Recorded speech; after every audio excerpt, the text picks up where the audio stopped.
It's time for ignition and straight up automobile pimping.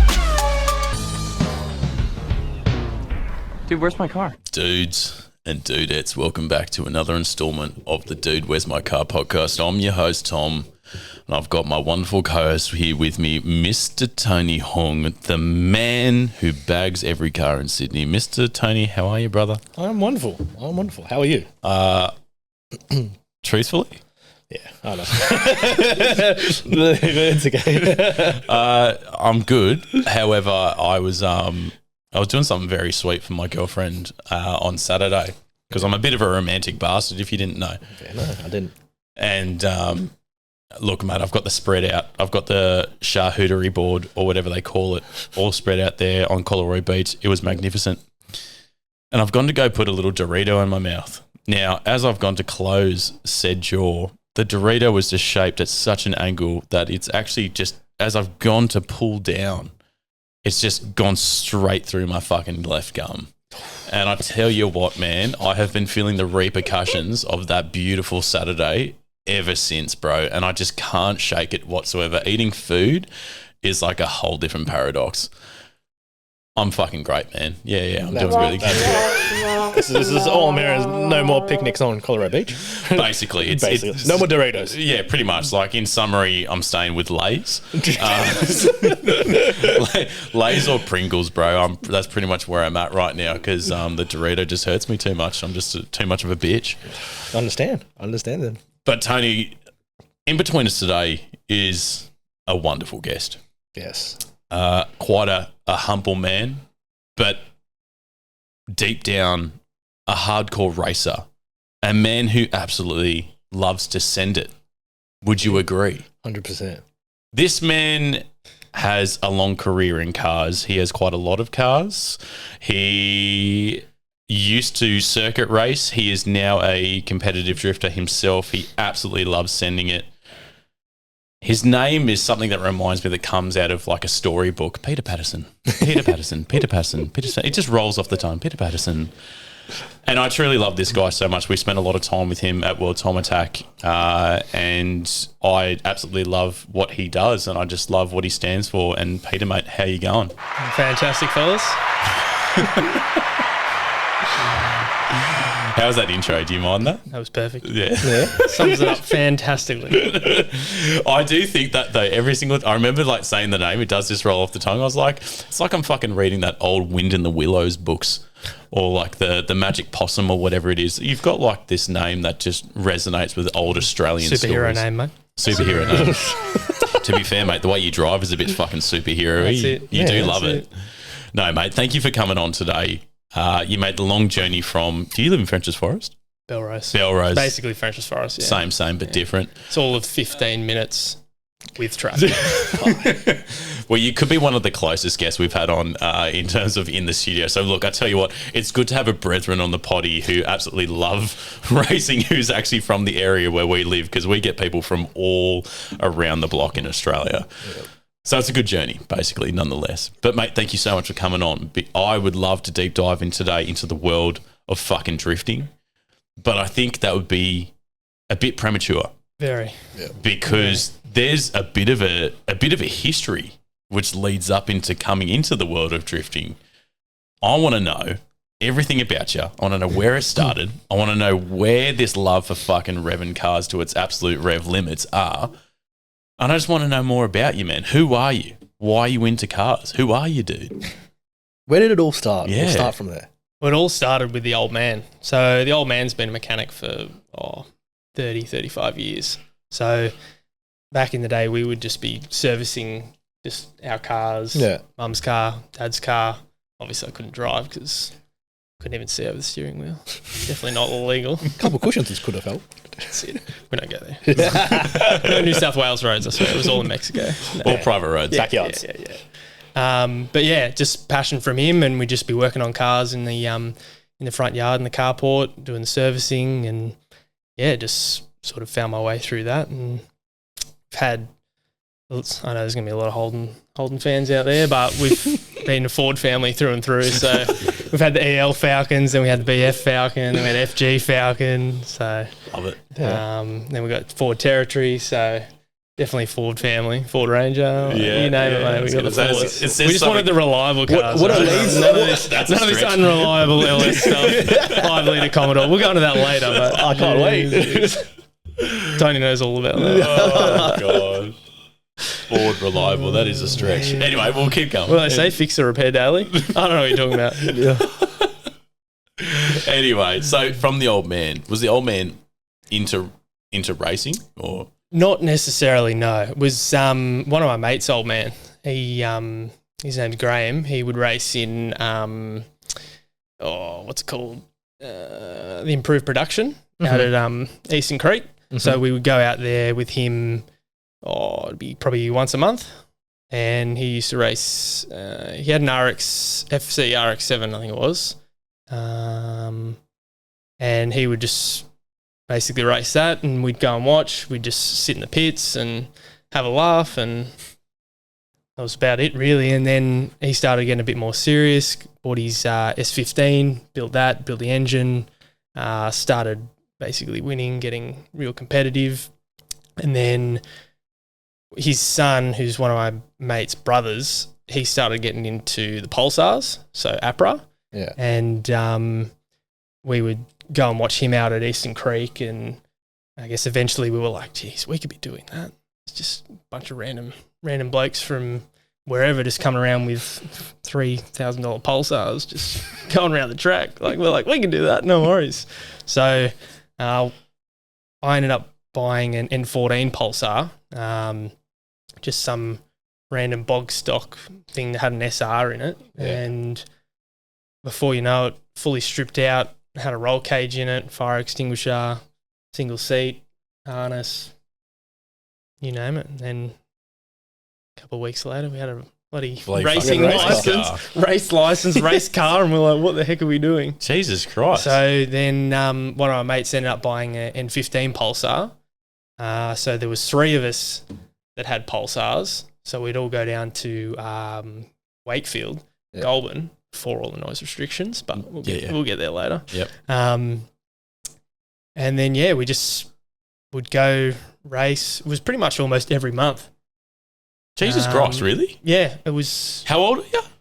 It was 2017, so 7 years ago. So about 21, Fuck. thereabouts, 22. God, thereabouts. don't say those words to me right now. Pre-COVID Ancient tax. times, Pre-COVID tax, ladies and gentlemen. Before Pulsars are like 20 grand. Yeah. And then we'd do a bit more racing at Eastern Creek, Wakefield. We'd go down to the RSL or whatever it is down at Wakefield. Sure enough, multiple times the old man would win the meat raffle. So it was kind of a running joke that when we'd go down there, he'd enter the meat raffle and win it. Won it about 2 or 3 times. It's crazy. When you're only 3 people that go, it's crazy how you win something. Yeah. I swear there was more than 4 people in the restaurant at the time. So he bought all the tickets in. Yeah, pretty first about 2 or 3 grand. Too good. From there, we ended up. It sort of ended on a bit of a low. One of my mates and I did the endurance race together.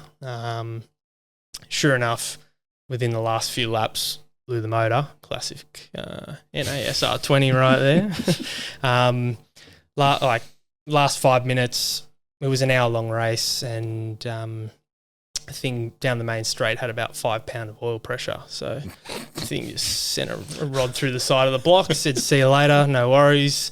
Oil everywhere. Mate had to jump out and get on the fire extinguisher and put out the fire. The race ended up finishing on a yellow flag due to the car exploding, basically. Fucking hell. But sure enough, afterwards, I'll always give credit to the SR. It was running on 3 cylinders. Hole in the side of the block. Insert clip here. 100%. Started up, ran. We got onto the trailer. It's like metal fragments flying out the front of the block. Like, no word of a lie, you'll see it. And then once we got home, reversed it up onto the front lawn, chucked a new wrecker motor in it, $400. Away you go. See you later. No worries. Fuck. He Wish it just was makes that things easy. Track sound day. easy. Yeah, Fuck. that's it. Oh, I'm laughing. Now that I think about it, it hurts me to say $400 paid for an SR. At the Wreckers, At the when Wreckers. Wreckers was Yeah. still very much a vibrant thing. Yeah. Ugh. So that's quite special though, man, because I think it's one thing to be said that you're doing it with your mates, but if you're doing it with your family as well, like, and just going around, you're going to Wakefield, as you said, Yeah. like, I mean, from Sydney, what's a good 3-hour drive? Yeah, 2.5 hours, yeah. Setting up, but it's also like an experience. Getting down there, you obviously spend the night there. It you was. It was fucking- like pretty much turned into a weekend thing, and it'd be like borderline a monthly trip. So Do you miss those days? yeah, Yeah. that's definitely one thing I miss is going down there each month and having a drive, having a few drinks and beers and stuff down at the pub, and then going the next day having a race with like 30 or 40 randoms in $4,000 pulsars. What was it like in the first race? Were you nervous about Oh it? mate, I was shit scared. Holy crap! Yeah. Especially coming down Main Straight into turn 1, or you got the little kink and then it goes into turn 2, and then coming up the hill, but it was scary as hell. But I mean, once you do it once or twice, you just kind of get used to it, and you're like, oh, I know what's going to happen here. Just need to be a bit cautious, stay a bit back, and let everyone else run into each other. So, There's a bit bumper cardy out there, is it, mate? oh, holy moly! Like, There's we'd be holes in driving the down mullies. Wakefield Main Straight at 130, 140 k's an hour, and you'd have two dudes either side of you clipping both mirrors, and you're like, all right, who's going to brake first here? Oh, no, it better be me. But, yeah, you'd all brake at the same time, and then 2 or 3 of you would come out of that corner, depending on how the corner went. There was no guarantee on if you'd get all 3 of you around, or it'd be like Two just out of you. 3 come out. Fucking hell. God, I tell you what, it'll be interesting now that they're reopening it and they've extended that straight now by, I can't remember how many metres it is, if it's another 100 metres or whatever, but they've extended that straight before it hooks onto that right. Yeah, I haven't seen the update. Oh, mate, it's fucking sick. It's fucking sick. You want to get, I mean, don't get me wrong, it's only just opened 3 weeks ago. So every man and his dog is obviously who's got money is like, I've reserved this and I'm out there first, right? But you can only just imagine as soon as it's opened up to the public and as soon as there's a bit of free room in there, mate, it's game on. Yeah. It's game on for circuit, drifters, everything. Like, imagine going down there and punting a full thing down at Marulan and then going, oh yeah, I might stay a few days and just fucking pump Wakefield at the same time. Owned by the same bloke now, so fucking go for gold. Go for it. One Raceway, sorry, now that it's called the One Raceway. I don't know if the guy realises everyone's just going to continue to call it Wakefield, but yeah. I'm always going to call it Wakefield, let's be real. Yeah, it helps a cherished memory. So you've done, so the first time racing would have been a bit hairy. How did you find yourself as a racer? Like, just going every single time that you went, were you picking up things really quickly?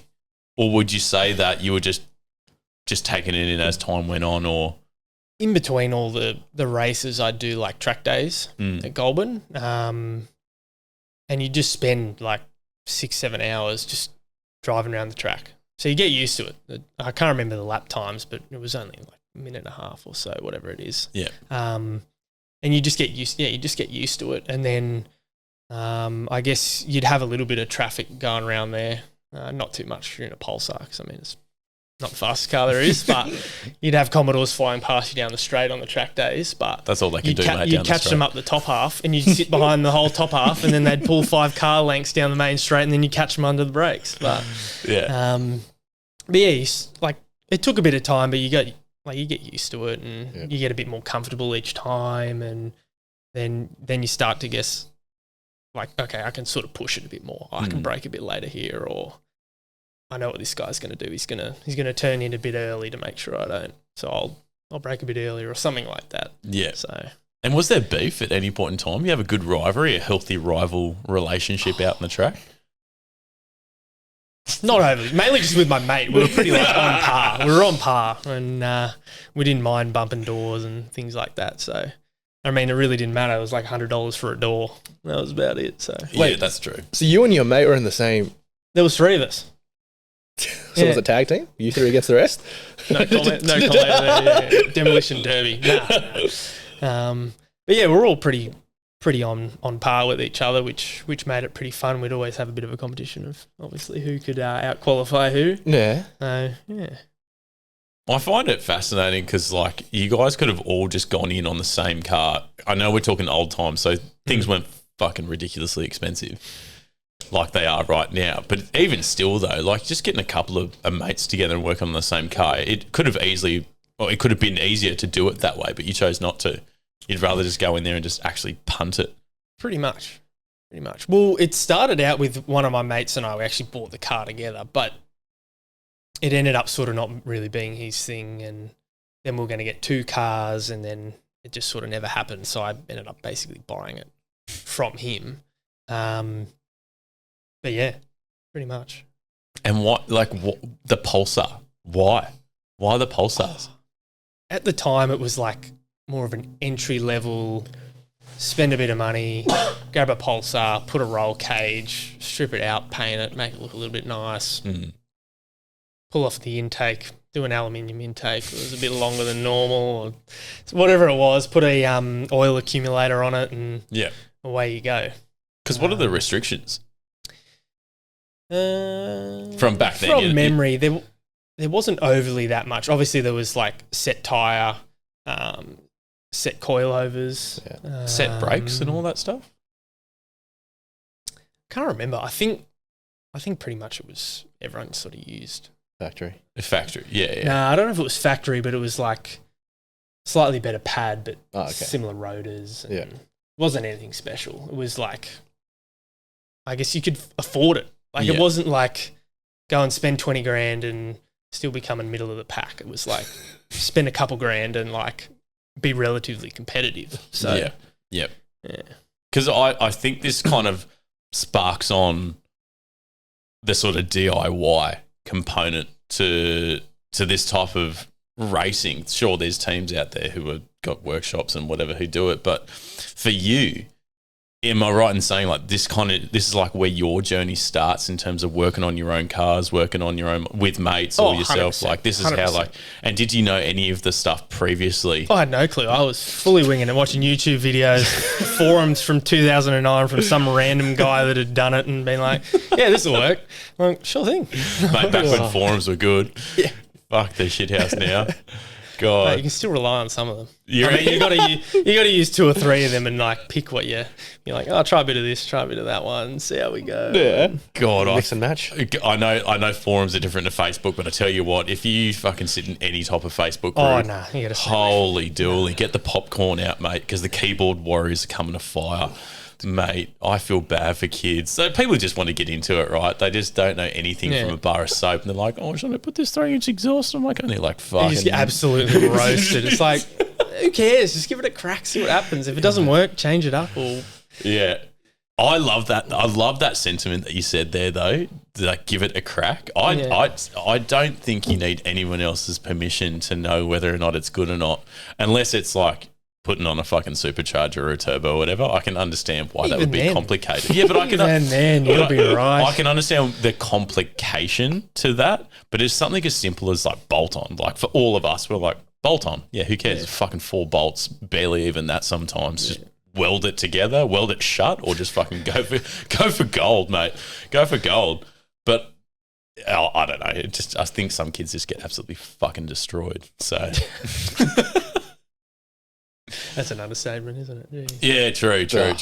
Like, I fully get asking for like advice and things like that online, and some people do take it a bit too seriously and their replies and stuff. But at the end of the day, just have a go. Like, everything we've done hasn't worked perfectly, and you might have to spend a little bit more money to try and fix it up or whatever. But just give it a crack and see what happens. If it works, it works. If it doesn't, then you learn as you go. That's it. Right. The thing is, for me, maybe you could relate to this too, but like working on older cars, especially today, mate, you're working with the old factory shit that's over 20 fucking years old, and you don't think a bolt's not going to snap? Yeah. You've got another fucking thing coming, brother. Like I just put my fucking strut bar back on the front of my engine, and as I went to torque it down, extra 15 horsepower or what? Right. On the Miata? Yes. But mate, like it snapped. Just like that. But I didn't get too angry about it because I just went, you know what, this is just I can't get angry. I should have known better.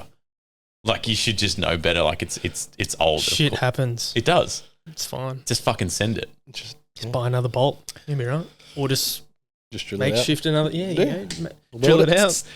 You don't Maybe know. don't weld it. Don't weld it. I don't suggest welding it. Do not do that. Especially if Tony's doing it. Don't do it. You got a couple of welding stories too, don't you, mate? Oh, yeah. One of my mates nearly went blind from the welding. Jeez. Wait, what? So Is that Andrew? it was Andrew. Okay. The bum Andrew, out when of you're bush. watching this is Well- about you, mate. well- You know, because you were in the hospital, nearly blind. So, jump forward quite a few years from the pulsars, welding together an exhaust on the 180 because it's all eBay spec stainless steel, meter by meter lengths of stainless, as you do, because no one's got however many grand for a bloody exhaust. Basically, welding two bits together, pretty simple as you do. He's holding it like this, thinking, we'll be right. It's only like halfway round. She'll be right, mate, as you do the Aussie way. And finish welding it, no dramas, whatever, fantastic. Chuck it under the car, no dramas, cool. Starts, no leaks, spray a bit of water around it. It's good, perfect, no worries. 3 o'clock in the morning, I'm in hospital. What happened? The doctors think I burnt my eye. Or my eyes. I'm like, oh, bro, what the hell? And he goes, yeah, it was from the welding. Even he wasn't looking at it, eyes shut, looking the other way. It was just enough to get there and like fully burn his eyes. Pierced through his eyes. Yeah. He had to take 2 or 3 days off work because he couldn't see. His eyes were like blurry. That's wild. I felt like the worst person in the world. I'm over here with my helmet on going, yeah, this looks great. Basically bought another helmet, so if anyone's ever holding it again, it's you put the helmet on and you still look away. So hang on, he's like this, eyes closed, just holding it together, and it still fucked him. Yep. Not in the Royally. classic Ray-Bans. And you No, nothing. Just and Andrew, you're 100% sure that you were closing your eyes at this point in time, he's like right? this. Yeah, but Yeah, you didn't ever look back. Seriously had his eyes shut and wasn't looking, and it was still enough to just burn his eyes. I felt so bad. I was the worst person in the world. I'll never forget it. well, yeah, because you could have said you made blind, so that's Yeah, it's not a to terrible remind feeling. you, but you know, Kids, now when you're at home, make sure you've got all the correct PPE and you got welding masks on. Because holy shit, even if you're doing a couple tacks, just.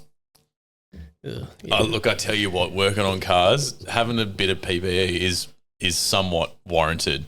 We'll fucking, you know how I got a bloody double exit twin exhaust on the back of the Miata, right? Extra 10 horsepower, here we go. Mate, that and the strut bar, mate. What are you up, 25 horsepower? now? Mate, it goes faster than anything. They call it the fucking Commodore killer. Like it's Where did that come from? Probably my Commodore.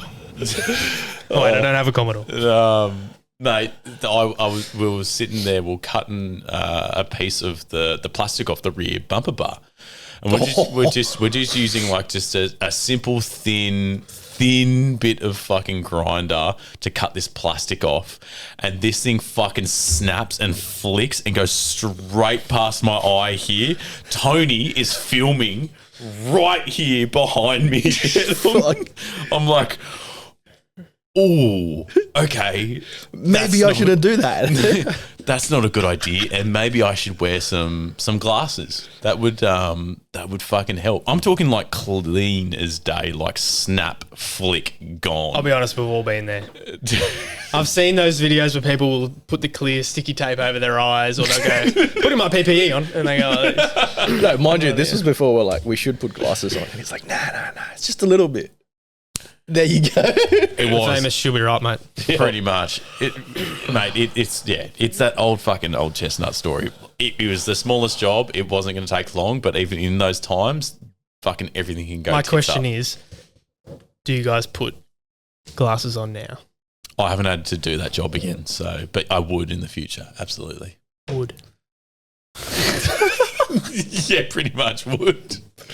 I would if I do any type of any hectic grinding again, which I think I probably will have to do again at some stage.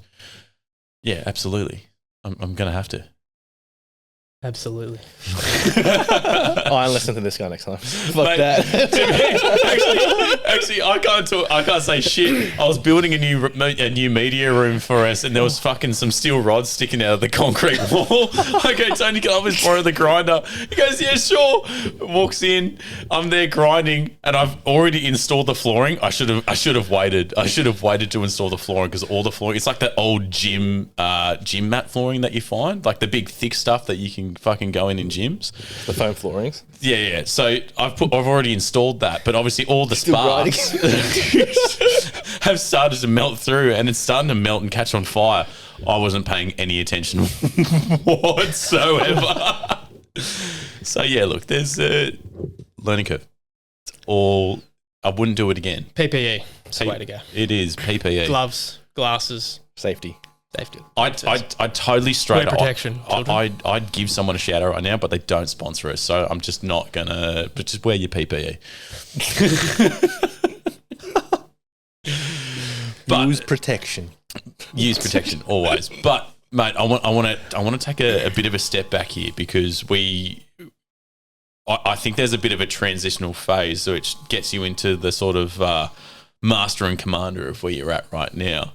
So you've been driving Pulsars, you're having fun with your mates.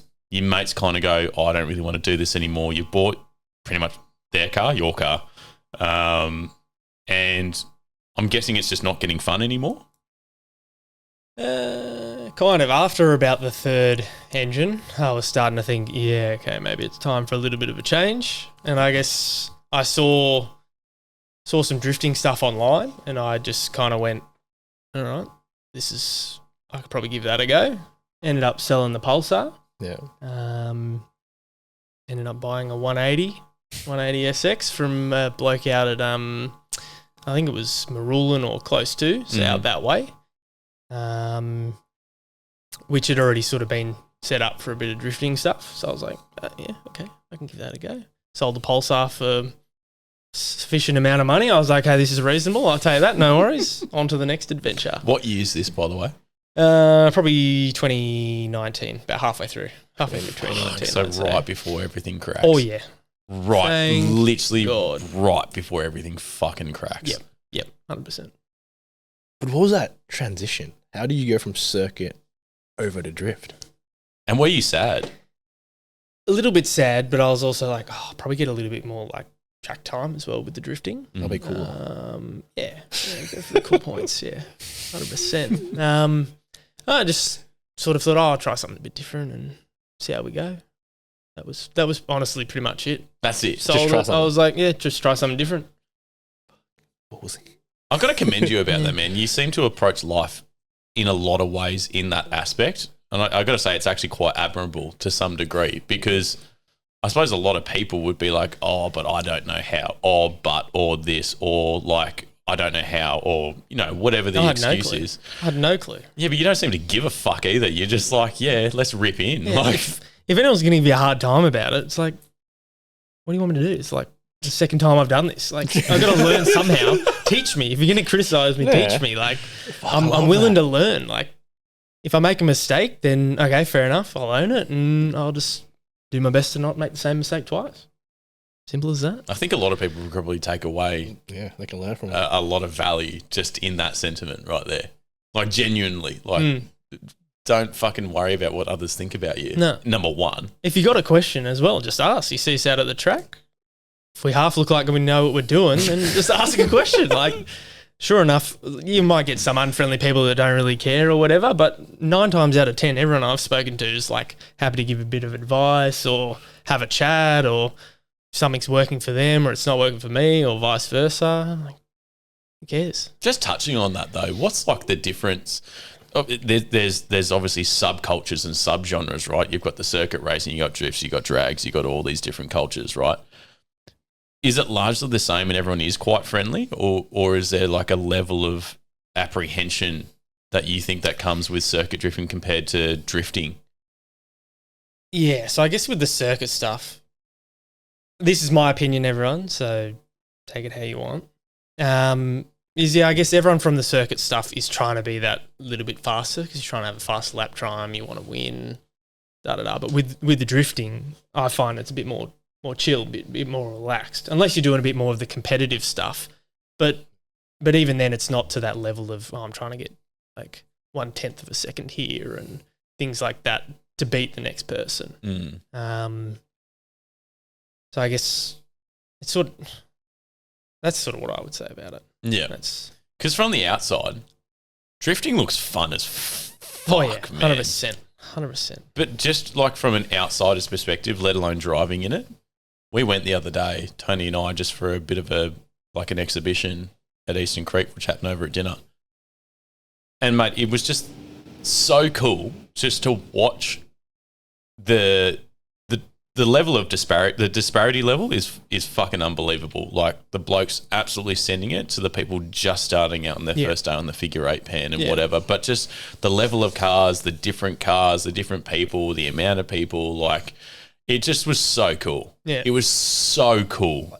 And that's what I love about it. Like, especially with the wet pan stuff. It doesn't matter if you have an NA, open diff, BMW through to a turbo LS 180, right? It doesn't really matter. You can get out there and have a bit of a skid, have a bit of a drive, like 4 people on the track at a time. You leave a bit of space. If you spin out 50 times, who cares? It doesn't matter.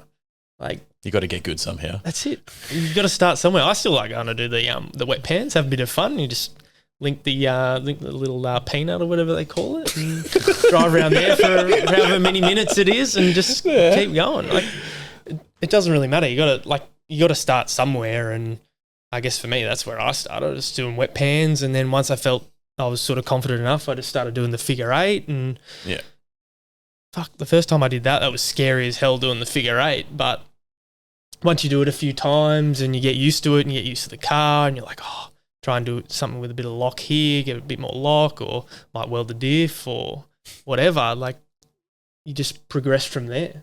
You got to start somewhere, so you're not going to be the best driver out there. I don't want to jump too far, but like Tony and I were watching a couple of videos of yours today, and you're not afraid of maybe posting the progression level you've got to today on that particular wet pan or on that figure eight, because mate, you were in succession consecutively fucking that figure eight up. Yeah. You didn't break once. You were fucking full on, like full pedal, never lifted, just went around, and you closed every single one of those corners. And mate, it's fucking impressive. Yeah. I'm not going to lie, it's fucking impressive. It's just practice. I know. Practice, and the only thing I try to do is be consistent, and if I know I've got to come in, I'll have a marker on the side of the track, wherever it is, and be like, okay, I can come in here. I know I'm comfortable with this. Do that a few times, and I'm like, okay, might enter a bit faster in that same point if that works. Nope, I've got to enter a bit earlier or whatever it may be, and just progress from there. And it's going to take a few days. It's not going to happen in that same day, but it takes a little bit of time. Well, let's take a step back now, because I didn't want to jump the gun too much. So you just bought the 180. Yep. What's it like? Is it one of your dream cars? Why the 180? How did we get here? Why the 180? I don't know. I wasn't too fussed. I knew I wanted like an S chassis. I didn't mind if it was a 180, 13, 14, 15, whatever it was. This 180 came up and I was like, oh, it looks all right. I'm going to have a look, see how we go. Sure enough, the guy took me for a drive down the street, and this is in Mexico, of course, nothing illegal. Gave me a run through on the handbrake and this and that, and what he does for setup and things like that. And I was like, sold. So this car's already set up, is that right? Yeah, so it had NA LS1 in it. It was just standard ECU. I thought Fords were reliable. I didn't want too much power. I was just starting out, mate. I almost spat my water. That's one thing. Like, you don't need a huge amount of power to start out with. And I was like, I want a little bit, but I don't need too much. Yeah. And the thing ended up making, I think it was like 250 kilowatts, which is pretty decent. I was happy with that. Like, that was... In a 180? I was super comfortable with that, yeah. I was like, that's fine with me. I'll happily deal with that. And all I had was like the GK Tech, the little knuckle things that go on the bottom of the lower arm. I can't remember what they're called. He's the suspension guy over here, bro. He knows what you're talking about. Yes, Mr. Suspension Man. What, a GK? The GK Tech. Lock kit? Yeah, just the cheap ones, like $300. Oh, the axle drops. Yeah. It was just that, had that. Yeah. And that's pretty much what I've been running up until like 3 months ago. Oh, really? Yeah. Oh, That was it. No, nothing special. It was $300 lock kit. That perfect. Got me through this whole time. Never had an issue with it. It's Not great. once. No. I'm a bit worried now, but we'll talk about that a bit later. But We'll get there. yeah, we'll get there. And yeah, just had a welded diff, T56 gearbox. Fuck. So There we go. LS1. A lot of people hate on the LS1. I understand, but for drivability, I was like, you got the torque of the 8. Like, you don't have to just be revving the tits off it the whole time. So it's a bit more drivability, in my opinion. Well, you're at a table of people who fucking love V8s, mate. So you got that. We had a bloke on earlier as well who's driving a blown LS as well in his Burnout series, and like it's funny just the application itself. I know everyone says LS the world and whatnot, but it truly is quite a capable engine regardless of the series, be it LS1, LS2 even, and I think the LS3 was one of the best things that's ever been made. LS2 over LS3, in my opinion. Yeah, I don't know how you feel, Tony. And but that's your opinion, and that's your opinion, and that's fine. yeah. Which is the correct opinion. We should just stay that way. Hang on, I just need to get my keyboard out. Hang on. But it is like capable on so many different platforms. But maybe you're dead right. Like to be honest, getting a car that's got an engine swap in it as well to go drifting just kind of speaks realms about the drifting world itself, which we're having a yarn about over at dinner earlier. Because if you could do it again, what would the car be that you would buy? Knowing what you have now, I think everyone would want to know this because this might influence a lot of people's decisions. What would you get now? I guess it depends what the end goal was. What's the end goal? Is the end goal competition? Is the end goal to be driving for fun? Budget? Unlimited budget? What's the... I'll change the question up a bit. Okay. Let's make it 2 cars. What would you pick? What would you pick? Makes it harder. Makes it harder. No worries. The audience want to hear 2 What car do you want to drive on Saturday and what car do you want to drive on Bro, Sunday? that's how he does his life now. When one car breaks, you take the other car out. You don't want to fix this one? We'll do that another day. No, one being, what car would you pick with your experience and where your goal, which we don't know yet, where would you want to start? And as like a total beginner into drifting, I think heaps of people want to know that because we've debated about this topic in the CCA chat. Overall beginner on a budget, in my opinion, if I was going to do it again and I had a limited budget, I'd probably pick up a 350Z. Yeah. I mean, and I've Is that seen a lot racing of still? people that have a lot of reliability out of that. I think they put like an oil cooler on it and away you go. Right? Yeah. And they just flog the hell out of it and you don't have to worry about oil change every second day or whatever it is. But you say that, but like you could fucking that's any car. That's just from what I've seen though. Like I don't have any experience with the 350Z, but from what I've seen online and people around me and things like that, it looks like a good, fun, reliable car that has enough power to have a bit of fun in. and sounds good. And just fucking, I think it does. I don't know about sounds good, but I think it does. I think it sounds good. Flip flops. I do. I genuinely think it does. But I know what you mean about the oil stuff, but I think that just comes with driving any car, especially when you fuckers are pushing it. Well, when you're pushing it to the limit, you can't Literally. expect the factory bloody NA 350C engine to be copping abuse all day, every day. Yeah. There's something to be said about like understanding and knowing the limit and knowing where to push it and where to be in the power band, which I want to ask you a little bit about later, like understanding that, because learning how to drift must be a fucking, I don't know, it might come naturally to you, but it's a bit of a mind. It's a bit of a minefield. 350, not 370, not 370 is a little bit more expensive. yeah. You might be getting a slightly better car, but then again, if you're on the budget, then you're probably going to be wanting a 350. Correct. Like I've seen some 350s these days that are like 13.5 grand manual. Oh, I know. Like I'm half tempted to get one now. Mate, you should be in our group chat. The shit that I send through. Just don't tell my girlfriend, but pissed. Yeah. The stuff that I send through, like there was one that came up the other day. It was already a drift car. Like it was ready to go. Don't add me to that group chat. Oh shit, mate! It had the rear point bar on the back and everything ready to go. Like it was beautiful, and it was 10 grand. Not just a 350 with like, you know how there's like tons of 350s with the soft top. No, hard top. It's a full. It's not a convertible. Like it's. And I sent it in. I'll never ever forget. I sent it into the group, and I was like, "How is no one going to pounce on this fucking thing? This is unbelievable." I don't even care if the engine's got fucking rod knock. Replace it and just go for gold. This is they're a what, dream. like $600 for an engine or something? Oh, fuck no.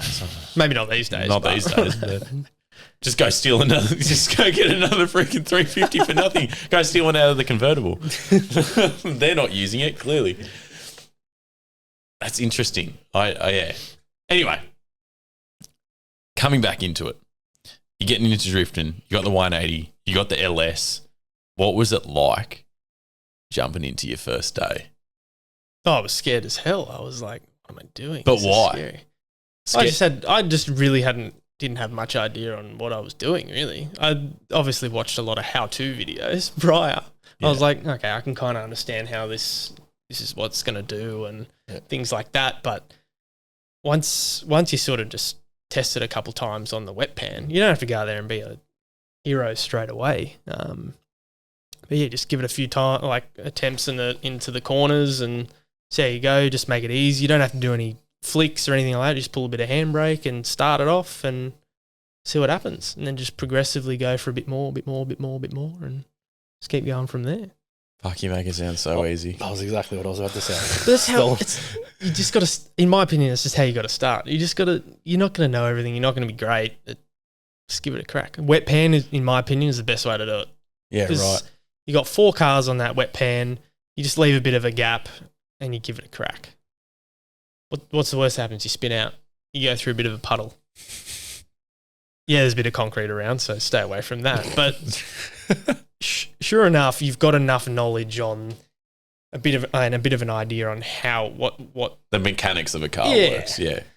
Before you're getting into drifting. So I mean, if you just buy a car and like, I'm going to go drifting, it's like, maybe you just do a little bit of research, watch a bit of videos and see what you can expect. Yeah. Which I feel like you're probably already doing if you're actually interested in it, because you've got to get interested in it somehow. So That's true. You're living vicariously through many other people. So yeah. I would agree with that. No, that guy looks like he's having a lot of fun. He's smiling. What they don't see is all the other stuff, but we'll talk about that later. Yeah, burnt eyes, welding shit and fucking... Spanners thrown around. Yeah. The car that doesn't move out of the garage for a few months. It's been my last 6 months. Holy crap. Yeah. But look, the reason why I asked that question though is because I think you are a great person to ask. Like, you've come from a completely different genre of competitive racing, moving into another subgenre of cars, and understanding what you know and taking that sort of high level experience and moving it into here. I think, I'm not saying you do, but I'm saying you could take for granted like the fact that you do understand the mechanics of cars a little bit better than probably most. So I think understanding like the nuance of like knowing where to put your rev meter, like how much you should be pumping it, even if it's just on the wet pan. Yeah. I feel like you probably understand that more than just the average Joe. Yeah. Possibly. It's hard for me to tell, right? I only know what I know. So, but yeah, I guess you just start off simple and just progress. And I mean, it's taken me 5 years to get to where I am now, and I'm still not perfect. I'm a long way off from where I want to be in terms of competition and things like that. So I still doubt my skills and stuff when I'm going, because I haven't driven the car in the last 5 or 6 months, like properly on the track drifting. So I'm thinking, geez, am I going to remember how to like do it? So, and that's been 5 years of experience of actually doing it. So yeah. Is it like riding a bike? You just never forget and you get out there. We're going to find out when I get in the car in a week's time, right? Is it Well, this either I'm Friday? rebuilding the car again, or it'll be like, that went well. Is it this Friday or next Friday? This Friday, on the Marilyn. 15th. Yeah. So, that's just a track day, so I just drive it around and do the old run in. That I messaged this guy being like, hey, come on the potty, do whatever. And then he sends me one back, be like, I got the engine back. I've got everything. It's been 5 months. We're ready. He goes, everything's ready to go. And all I could just respond with, he goes, fuck, you must be Toey to drive the car. Yeah. Because in my head, I'm like, how have you, like, if I built something like that, I'd be like, immediately, let's put it on the road. Immediately, yes. Immediately, like, I've got to know this works. I want to, but I'm also like, it's the first time I've ever put an engine together, so let's just ease into it and see what happens. So for context for everyone tuning in, what happened? How did we end up in this scenario? So you had an LS1. Yep. What happened? It got a little hot. So the LS1 got a little hot. I'm not exactly sure how, but it may have been because of the limiter for a little bit too long going around the track. Sure enough, it started to miss a little bit, and I was like, this feels a little bit funny, a little bit low on power here. So, all right, let's pull a spark plug out and have a look. Sure enough, full of coolant. I was like, oh god, the thing barely started. So we chucked it on the trailer. Okay, that's done. Sold that off. Called my tuner.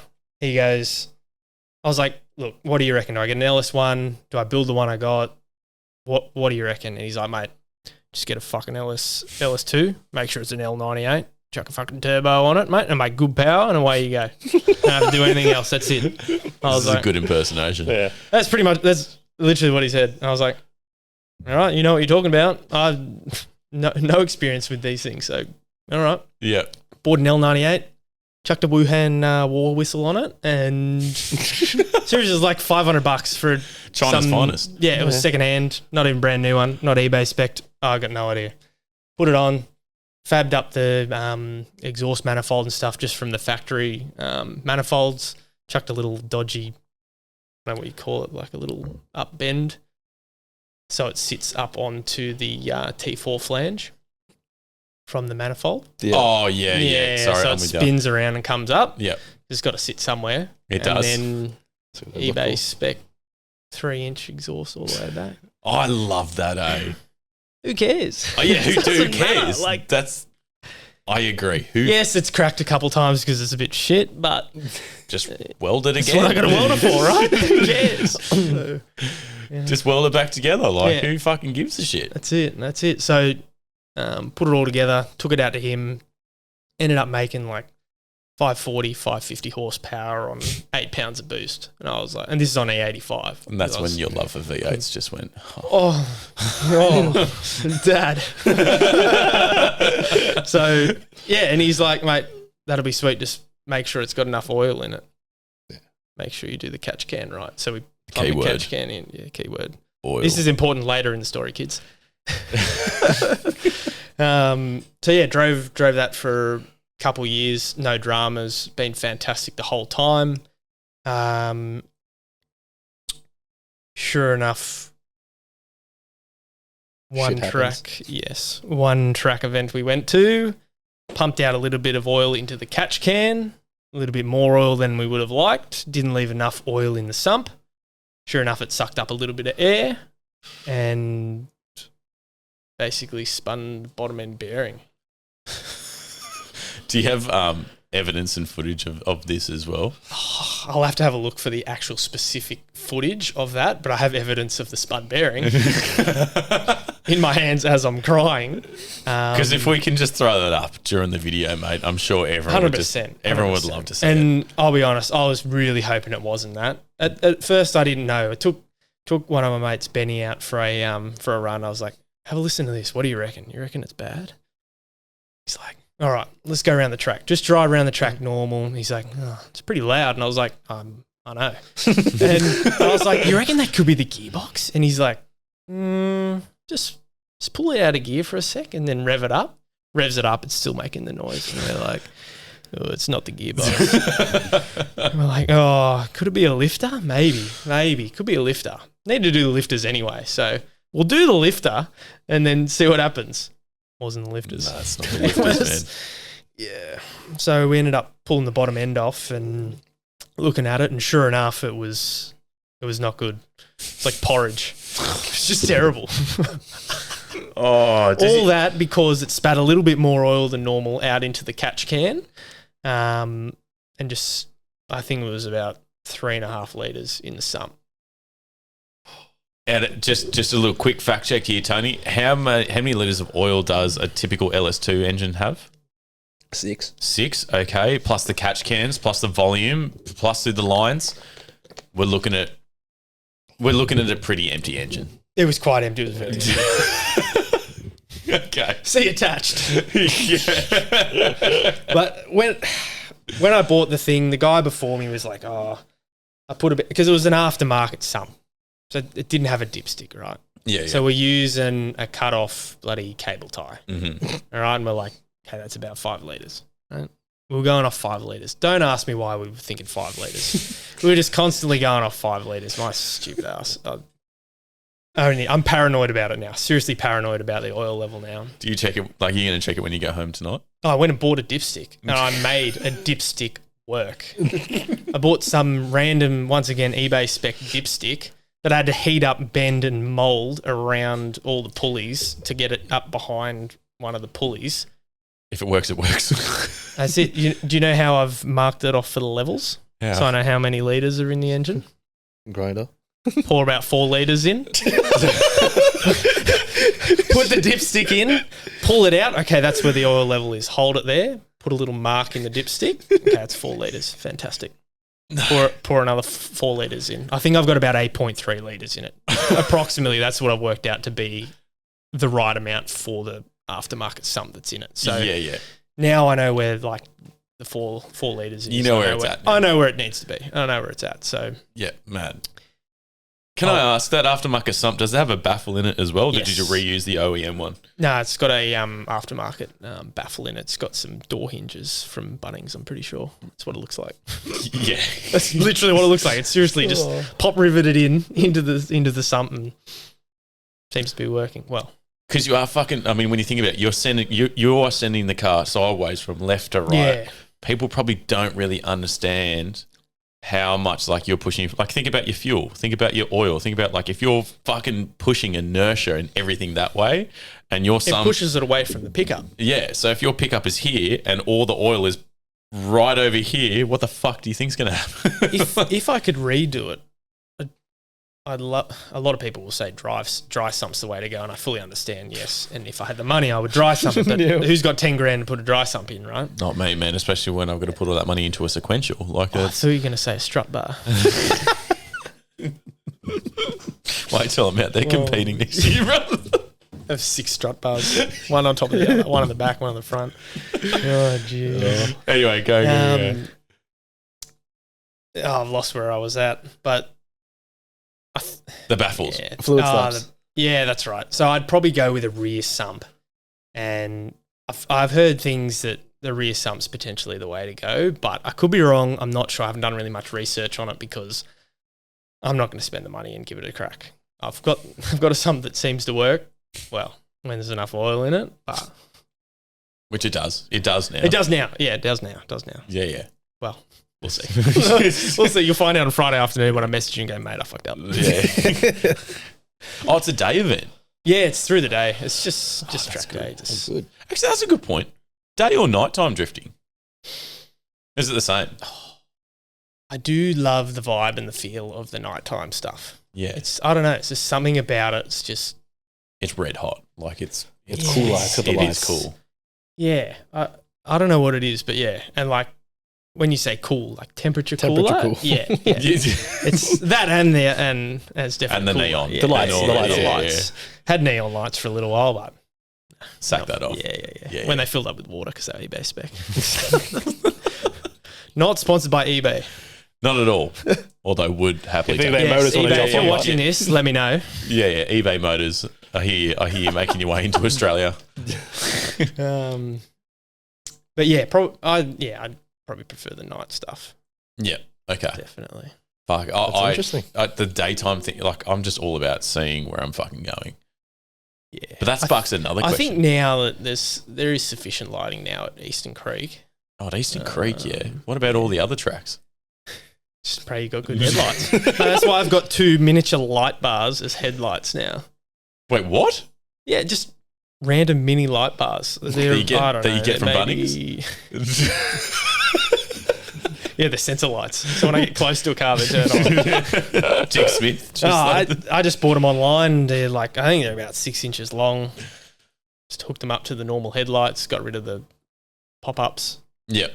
Against a lot of people's will. Of course. Yep. Yeah. I'm for it, though. Chucked them on, made a little bracket, welded it on, and away you go. Yeah, right. They're blinding. They're great. Fantastic.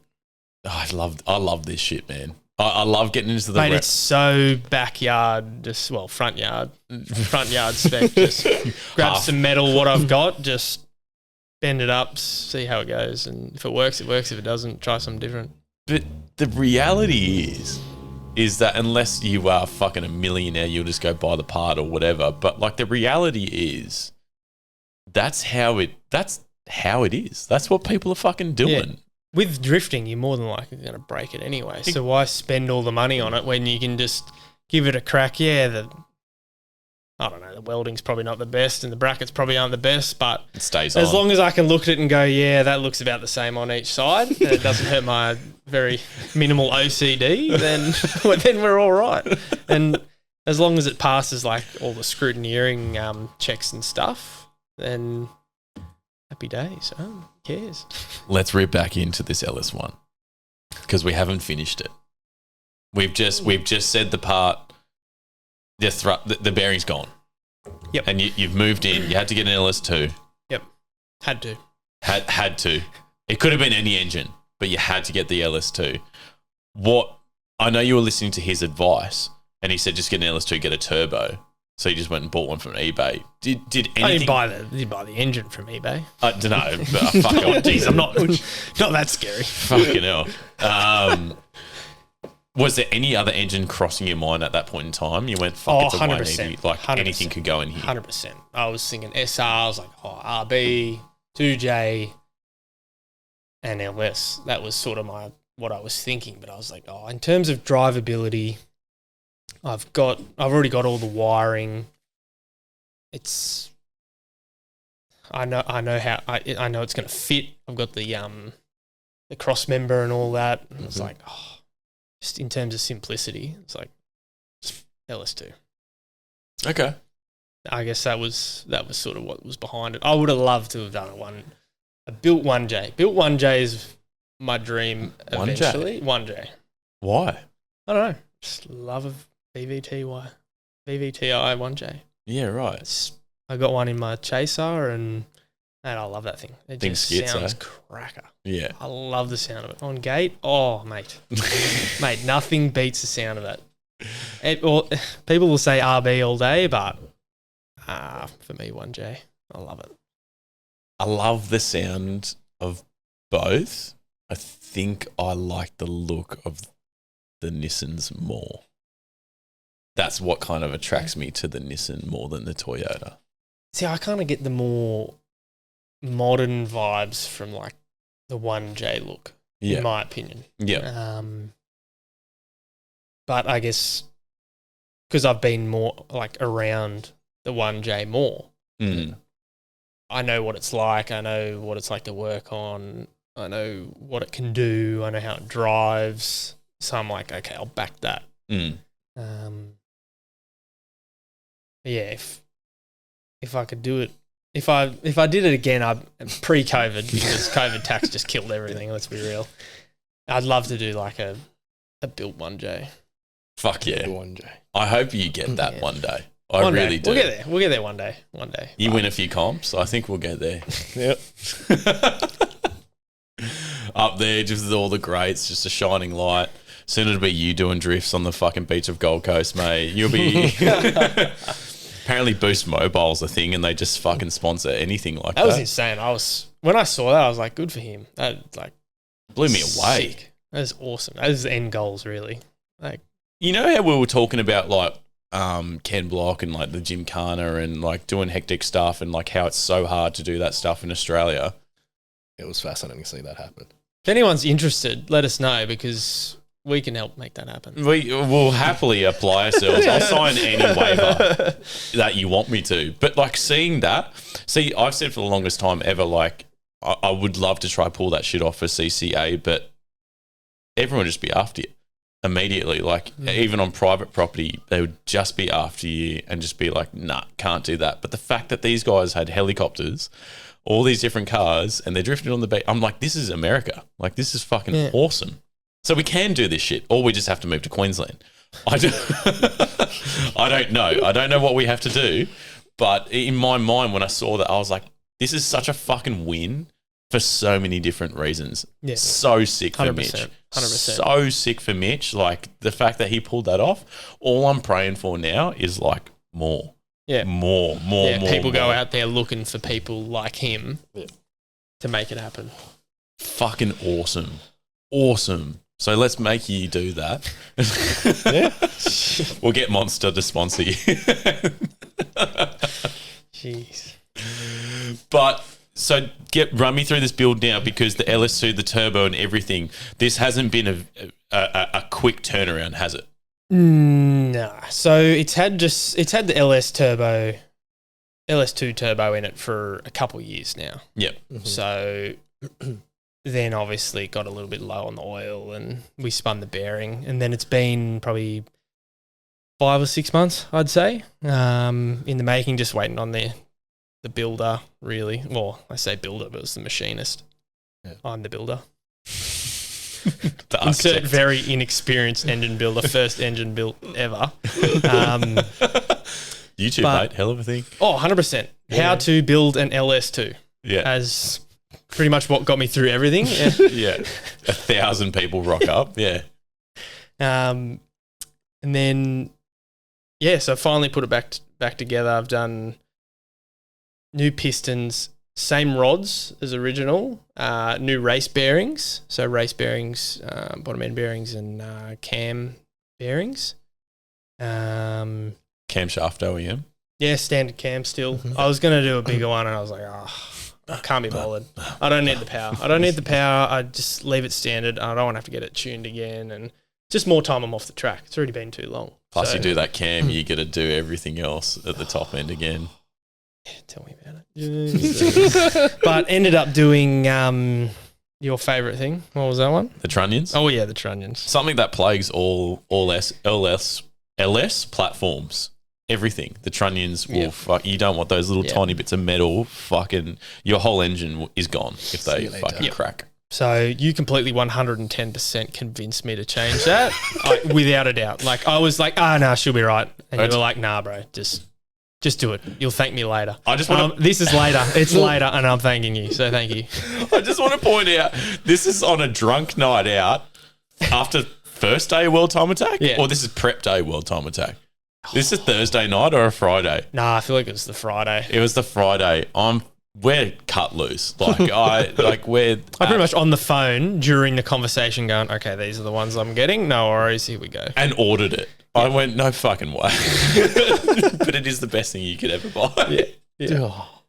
Good insurance for long term. And I figured if I'm doing everything else, why would I want to pull it all apart again for the 15th time and restart? And it's not worth risking the few grand I've spent on the engine to have to start again. So, and that's lucky if you pull it apart and you can get it back together, because if those things do fucking spit fire, mate, your engine. That's the end of it. PPE, bro. And these days, what an L98's going for, it's insane. So I'd be off drifting for a while. What are they going for? I haven't looked recently.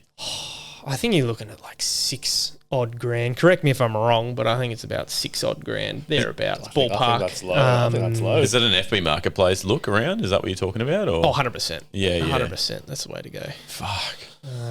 These fucking people. I was lucky enough to pick up engine and gearbox pre-COVID for about that. Fuck. Now you're looking at each for that. Yeah. So, I was looking up the other day. I think that just block itself is about 8. No loom, no ECU, just block transmission. Itself. Nothing, the block itself. Just the block. Block itself. 8. No wiring. No ECU. No box. You want that? It's add-on. I'll message you guys. That's all I knew. Mate, I'll give you $4,000 cash. And an SR20 that's been sitting in my backyard for 6 years. Make a good coffee table, I swear. Oh, shit. So it's coming together. You got the trunnions in. Now we're up to speed pretty much. Are we up to speed now on what brings us to this week? Borderline, yeah. So I had to obviously put the pistons in and put the little, whatever the rods are at the top of the pistons that go, the con rods. Can't remember what they're called. What are they Mr. Tony called? I don't fucking know. Where are you describing? No idea, but I put them in with the little circlips on the side. They See, said this, it dated it. Yeah. Like, this is seriously how much I'm bloody winging it here, right? Yeah. And then putting the pistons onto the crank, did all that. Enough assembly lube to power a small town. I was sure as shit going too hard on that and not enough. I was not having another spun bearing the first time I started it. Then did new timing chain at the front. Make sure, just Why insurance not? purposes. Yeah. Yep. NRMA insurance, that one. Yep. Yeah. Shout out. Shout out NRMA. Shameless plug. What else? That's pretty much it that I can think of at the top of my head. It already had new push rods in it. Already done valve springs. Slapped the heads on. Put the Wuhan war whistle back on. OEM gaskets. OEM. Yeah. Yep. Yep. OEM head gaskets. Same with like sump pan gasket, front and back covers. Intake. Oh, no, it's fine. That was good. It It wasn't leaking beforehand. It's not going to leak now. Right? It's only making 8 pounds, mate. You can bloody blow through it harder than that. So. Okay. No, it's just good to know. That's all. So, I'm sorry. What's the power that we're at right now with this? 9 pounds of boost, yeah? 8. 8. 8 pounds. It makes 550 horsepower. Fuck, that's decent. It's enough. It's more than enough, in my opinion. For a 180? Yeah. It spins the wheels in fifth comfortably. Yeah. How heavy is a 180 normally? They're light as fuck, right? Aren't they? I don't know, maybe 1,300. Fuck, man. Do I look like Encyclopedia here? Hey, Yeah. hey Siri. Pretty much. I'm pretty sure when Liam was talking about his 180, he said it was super, super light. Yeah. And the fact that he had like 220 kilowatts on it, he was like, mate, it's fucking terrifying. Like, it's light as shit. Like, going ham on that thing is gnarly. So the fact that you're saying you got that much horsepower, Yeah. fuck. My next question now is, with drifters, there does seem to be a lot of LS swaps in them. A lot of them seem to have a lot of slutty turbos in there. 1,200.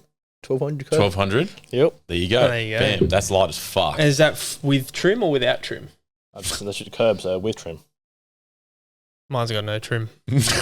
So, Hey, is that 100? 2 seats, my fat ass, passenger potentially. Andrew's in there. Yeah, fat ass. No. The hobo, I thought, wasn't it? Bomb out of the bush. I wish he was here to defend himself.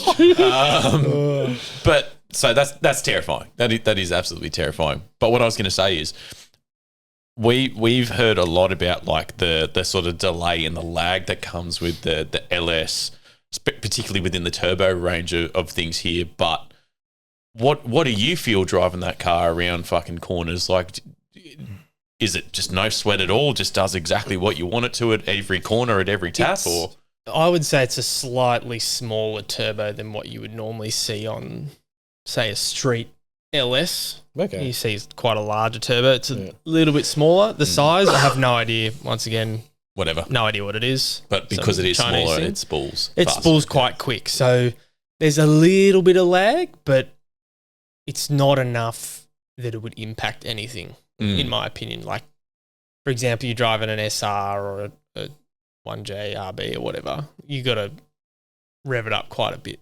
This thing you don't really need to. At all, yeah? I can just basically slowly slide off the clutch and it'll be pretty much ready to go. No way. It's insane. Yeah. So what are we talking about in the rev range? I don't know specifically, but it's probably Can't feel how much smoke I want. maybe like 3 and a bit, and it's like ready to go, fully ready to go. Fuck me dead. Yeah. That is Are you serious? Yeah. It'd be close to, yeah. Yeah, right. But I haven't driven it for like 6 months, so Everything I could be different, I yeah. could be wrong, but it's not far off, and I kind of like that because it's not putting it's not putting as much stress, in my opinion, as say a supercharger might. Mm-hmm. I don't have that much experience with the superchargers purely because they're too expensive for me, and that's the only reason I went turbo. Really, It's hard to eBay a supercharger. yeah, no, I couldn't do that. I couldn't do that. And like I was trying to find a second-hand one that had been kind of used, and I was like, I could attempt to weld up an aluminium manifold and see what happens. And I was like, No, man, you're getting into the mathematics of cubic centimetre. Like, nah. I couldn't do it. So I was like, I'll get this turbo, I'll make a manifold that seems more sensible. And if it's not the right size turbo, I'll chuck it away and buy a new one because I wasn't invested that much in it. So I was like, I'll see what the tuner says. You know what the tuner says to me the first time I got that thing tuned with the turbo on it? He calls me and he goes, Pete, mate, do you fucking put the bolts on the fucking front of the turbo? I was like, what do you mean? He's like, mate, thing just fucking exploded right in front of me. I was like, you're kidding. And he's like, yeah, I'm kidding, mate. Good power, mate. I was like, you're kidding. Bricks then. Oh, mate, I was so scared. I was like, this guy's just had this Chinese turbo that I've just chucked on, explode in his face, all for him to just go, nah, mate, you make good power, mate, 550. This guy's a fucking legend. Who is this guy? I love this guy. Shout out to Mick from Mixed Motorsports. Oh, yeah. Fuck yeah. Absolute legend. He's tuned both my cars. He's tuned AJ's car. Awesome bloke. Yeah. I had an issue one time. It was having a bit of a miss, and I called him up and I was like, mate, I've got this miss. I don't know what it is. There was nothing in the logs. So, funny enough, we're out driving. I won't say where for legal reasons. My girlfriend was holding a laptop. We're doing a couple pulls, and he's on the phone, and he's like, mate, I can't tell what it is. I can't see it here. And I was like, you're kidding. He's like, no, it's not here. This whatever it is, it's mechanical. And I was like, you're fucking kidding me. Sure enough, after probably about a month of chasing this thing, it ended up being this small little miss from a spark plug league. Oh, fuck. It was just earthing out to the exhaust manifold. And I was like, you're bloody kidding me. It's the most ridiculous thing. If someone saw that, they'd be like, you're an idiot. Why didn't you check that? We checked them. We checked them. I swear to God, we checked them. We even moved every single one of them around and tried to chase it per cylinder. No. Funny enough, my old man comes out to one track day in the last 6 months or whatever, and he goes, you got a miss in that cylinder. And I was like, what? He's like, mate, it's fucking earthing off right there. Somehow he saw underneath the cable, it was earthing to the manifold. No I don't know how he saw that. And we're all just like, are you shitting us? How the fuck did you see that? And he's like, I don't know, I just saw it. Fuck. Where have you been for the last bloody 2 months? Yeah. Fuck, it would have been nice if you were in the garage the other day helping me. That'd be great. The last 3 track days where I've just spent $300 a track day or whatever it is. Yeah. But no, shout out to Mick because he spent a lot of time just trying to help me chase and find this issue. But yeah. He also sounds like he's got a sense of humour, which is... Oh, mate, funniest bloke. I have all the time in the world for him, and he had all the time in the world for me. He goes out to the roll racing. You might have seen his Evos and stuff. They're insane. Yeah. He used to hold the world... I don't know if he might still, but his S15 was fastest down the quarter mile or something. It's on YouTube. You should search it up. I'll show you guys after. Yeah, well, yeah. Should we put it up here? Or no? That's your podcast. Go for it, mate. Just a link up here, man. Yeah. No, but that's pretty fucking cool. So that brings us up to speed now in terms of what you're prepping for this weekend. And I've got a question, man, because people are, Big Andrew's obviously telling you to send it. You're obviously a little bit nervous, but It's also, an understatement. but you also have. Probably an innate feeling in you to also just want to fucking punch it just as hard yourself because having that many months off, mate, I can only tell. Like you said before, mate, getting toey. You get, and you would be like it eats away at you. Can you please, for the love of God, tell me what the fuck a run-in tune is on when you're going to go drift? I would say run-in tune, but run in an engine and you're fucking going to send it on Friday. Those two things don't make any sense to me whatsoever. What does that mean? There's a lot of stuff that I've seen around, a lot of different opinions from a lot of different people. Some people go, nah, if it's built correctly, go for it, send it, it'll be all right. And some people are like, no, you got to drive it for a few hundred kilometres and let it wear I've heard that. beard. Yep, and so I don't really know. I have no idea, if I'm honest. I really don't know. So I'm going to this track day and I'm just going to drive it around kind of like normal and just drive it around for half the day, 2/3 of the day, and just hope it doesn't start blowing smoke or something bad happens or it throws oil over the tracks. The last thing I want to do is ruin other people's days, right? They've spent money on it and they've taken maybe the day off work or whatever, so they might be losing a bit of money or whatever. So just going to drive it around for normal for half the day, 3/4 of the day, whatever. See how it goes, check the oil, because I'm going to be checking that every time now. So we know what happens when I don't. And yeah, basically just going to see what happens. And then once it gets towards the end of the day and it's had a fair amount of Ks put on it, I'll just start leaning into it a lot more and put 8 pounds of the Wuhan war whistle through that thing. It's the best fucking name. I'm excited for you, man. And I really hope this engine does work for you because it's going to go one of two ways. It's going to go tragic and I'm going to have to start again and my girlfriend's going to hate me, or it's going to go fantastic and I'm going to enter as many comps and stuff as I can. Yeah. So we'll see what happens. I love how the girlfriend has absolutely no choice in this. You've already accepted she will fucking hate me if it goes the wrong way. Yeah, basically. When you watch this, I'm sorry. You've got a few weeks ahead of you before it comes out, okay, so don't worry. I'll prep her. I'll let her know. Pre-warning. Mate, can I be honest? When I fucking was hanging out with you and Andrew, and then I saw your girlfriends, I was like, oh, they're sisters. And I was like, I didn't really put 2 and 2 together. And I also didn't really put 2 and 2 together, like how close of mates you guys were. Oh, like, yeah, 100%. I didn't, obviously you're mates, but I didn't realise that Andrew would be there fucking going blind, helping you on these cars and doing all this shit. Do you know how many gearbox in and outs we have done together? I call him up and I go, mate, you're not going to like me. And he goes, don't tell me we're fucking pulling that gearbox out again. I was like, mate, I need your help. I seriously do. And he's like, fuck, I'll be there in 5 minutes. I was like, thanks. I'll get the beers. Every time, without a doubt, he's there and he'll give me a hand and we'll work it out. I love that though, because you must return the favour, surely. Oh, 100%. This weekend, we're pulling his LS apart because it's got a knock. Yeah, so pretty classic LS. It's got oil in it. I checked it. I swear that was the first thing I checked. I was like, "Has it got oil in?" And he goes, oh, "Shit, pull it out. Check the dipstick, clean it off, put it back in, pull it out. Plenty of oil. We're good." Minimum 4 litres in there, man. Yeah. At least 5 or 6 in that one. Yeah, 100%. No, check the catch cans too. That's fine. Yeah. I didn't put 2 and 2 together that you two were dating each other. The fucking our girlfriends. Yeah. I mean, to be honest, it does look like you two fucking. I just couldn't put 2 and 2 together. I was like, hang on, you guys fucking practically live next door.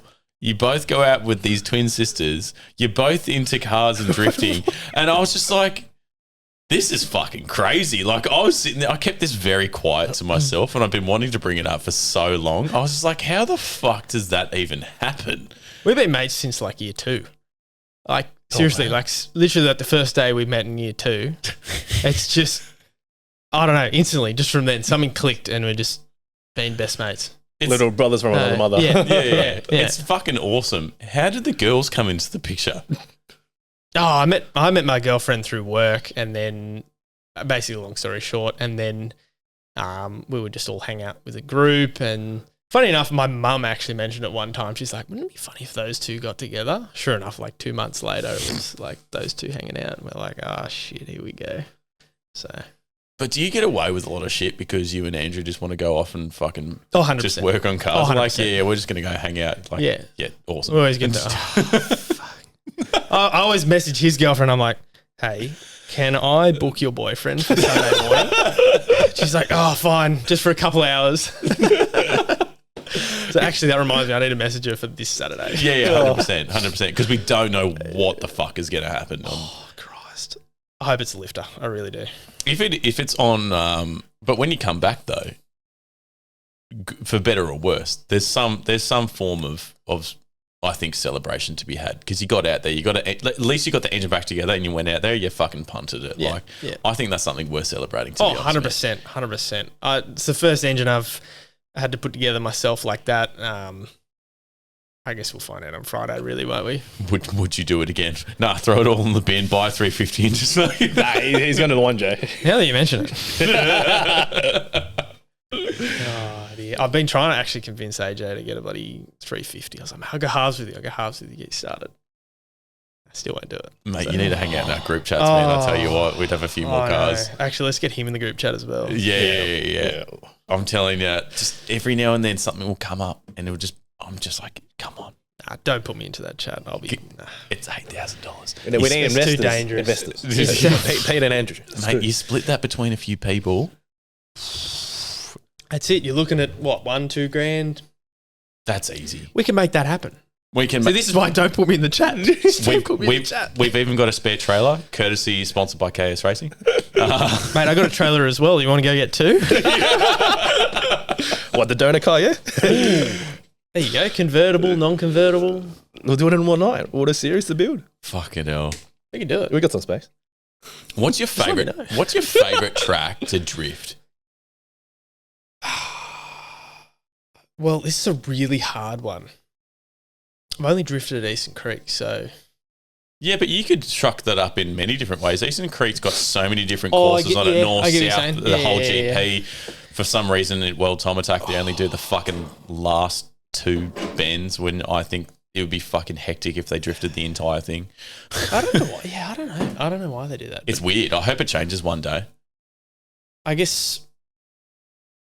If you're looking at Eastern Creek, I went to do the Marulan one previously, but it was when the track shut down. It was literally the weekend of. I booked it, and they're like, "No, sorry, I have to cancel it." And I was like, "Are you serious?"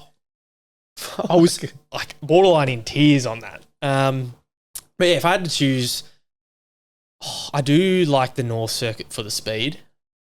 Definitely the South Circuit for if I was more starting out and. I guess it's not as fast pace. But yeah, probably the North Circuit's pretty good. Yeah. It's definitely fun. Definitely a lot more sketchy. So you don't, I'm trying to understand, like, imagine that I'm the beginning here, right? Which I truly am. Treat me like a blank A4 sheet of paper. 100%. If, like, the way you approach corners, regardless of the track or regardless of anything, you're like, no, I can understand how I need to approach this corner and just go, yeah. It doesn't matter what the track is. I can see the angle. I can see I know how much I need to put it down. That's how you approach it? Yeah. When I'm starting off, obviously I'll err on the side of caution because you don't want to be that guy that's going off on the first lap. It does happen. And, like, I get it. You're keen, you're eager, you want to get out there, but I'll always do like a bit of a siding lap and just do a run around, warm tyres up, brake, handbrake, whatever, make sure it's all good to go, and then I'll start going. Yeah. But yeah, it's just sort of over time you start to, you're like, okay, that's about 100 metres away or 50 metres away, whatever, I can initiate here, and then you just sort of build on that. Yeah. So you don't have to be doing those bloody... What are they? Mungie entries or whatever it is. What are they? Big flick down the thing. I know. Well, you see all those Japanese bloody reels on Instagram and stuff where they're full flicking the whole car in. They're going from one side of the track to the other, and then they flick it right in real hard. You don't have to do that. You just wasn't like I was in one of them. It's typically how you'd make a front wheel drive car fucking turn that way if you wanted to make it look like it's drifting, to be honest. You flick the other way to go the other way. Like, it's fucking sick. They are, you know what I noticed between the difference between maybe, I guess, like us and maybe even some of the guys from the United States and the Japanese drifters? You ever notice that like their drifting style, I don't know if it's just something about the country and just their finesse and the way they do things, but there's less tyre smoke, but yet somehow just fucking still ripping it like no tomorrow. Whereas like when we do it, it's like as if we're more aggressive when we just cut it up. They're driving SRs, mate. It's got like 40 kilos. Yeah, I suppose. But I guess credit to them because, they're driving these lower horsepower cars a lot like harder, really. You got to flick them that much harder to get them to, I guess, to enter how they want them to enter. And, where with me, I'm slacking off and I just let the power do it. just right, just click her into fourth, no worries, just straight down. Here we go. Bit of smoke, 3 sets of tyres. What's it like? I can imagine at the start you were being like quite tense and quite fucking how you going in the cabin there, but now like you're just fucking doing everything. Well, like, you're just going for a Sunday drive now. You're like, no worries, let's see how we go. Let's see how hard I can flick this. Yeah. But I mean, going back, it's you got to start out somewhere, and you just start going a little bit more and more and more and more, and you eventually find the edge, which everyone does. Eventually, you're gonna have a bit of a sketchy time at some point. So, just choose your corner wisely if you're gonna have a crack, right? Don't do it when there's bloody tyre barriers and a wall and all that stuff there. But yeah, you're gonna have a bit of an oopsie, I guess. Yeah, you're gonna make some mistakes. It doesn't really matter. That's fair. If you keep yourself enough room from other cars, and because the last thing you want to do is wreck someone else's car, right? So if you're going to try stuff, you just leave a bit of room, have a crack, see what happens. If you spin out, you spin out. You go off the track, you go off the track. Who cares? Doesn't matter. You got to learn somehow, right? Oh, mate, we were watching people fucking go over the track. It's like, it is like whatever. There was a guy in a Ford Falcon Ute who just clearly had, he obviously... There's the first problem. No. But I mean, like, full credit, he is sending it, but fuck, the amount of times, like, he was just throwing it out onto the side of the course on the figure of 8. Like, I've never seen people fucking go over the mountain before. I was like, I've done that. I've done that hard. Yeah. Holy shit. I was like, have you had any close calls? A couple. That was probably my biggest close call, I guess. I can't remember. I don't remember if it was like a competition or it was just one of those track days where you go on the figure 8 or whatever. But yeah, I flicked it in quite hard, and where you go up the, I guess you call it the main straight, the big straight up the figure 8, which is all of 40 meters or whatever it is. Yeah. Flicked it in, and sure enough, I was just going in a little bit hot and didn't quite flick it enough, and it's kind of gone at an awkward angle. And I've clipped the dirt, and it's a little bit of a drop there where it's just before the hill. Yeah. And the rear tire clipped the dirt, and then it's just sort of dragged me into the hill. Ripped the bumper off, bent the rear. It was one of the arms in the rear, and it sort of cooked most of the night. But I mean, we were out there with a hammer and we bashed it back in, and we got I guess you call a wheel alignment. The thing was driving relatively straight, and we chucked it back on. I'm pretty sure it ended up snapping the exhaust and stuff, and that's where my issues really started. But that's probably my worst one so far. Yeah, right. Touch wood, I don't have any more. But that's all right. Like, live and learn. That's drifting though. You can't expect to go in there and have a shiny car. Like, I was on the wet pan for, I can't remember if it was round 2 or 3 of last year's Wet Pan Warriors, and flicked it in. Chevy and his red Chaser was behind me, and I've just gone a little bit too deep. I've hit one of the barriers, and sure enough, he wasn't able to stop in time, and he's just whacked into the back of me. His rear wheel has hit like just underneath my passenger side rear tail light, and it's just completely caved it all in. Yeah. So it does happen. Yep. You got to expect it. It is what it is. Go. I always wonder, like, what's the rule in drifting when, like, people touch? Because people get so close to one another. That's what you sign up for. Like, That's what the fun it's is. touch. Yeah, like it is a bit of a gamble because you're kind of relying on the person behind you not to drill you in the door. But it happens. Like, I've done it before. Someone's done it to me. It happens. And like on those wet pan days, you're talking to the people beforehand before you're getting real close. You're not on their door if there's some random. Yeah. You ask the question. You're like, hey, Are you just comfortable if starting yeah, your car looks brand new. You're right if I put some door dings in that one. I need some tyre marks. Need to learn around here, sunshine. Oh dear. Yeah, so if you're going to get close to someone, you want to know them, or you want to know, like, Yeah.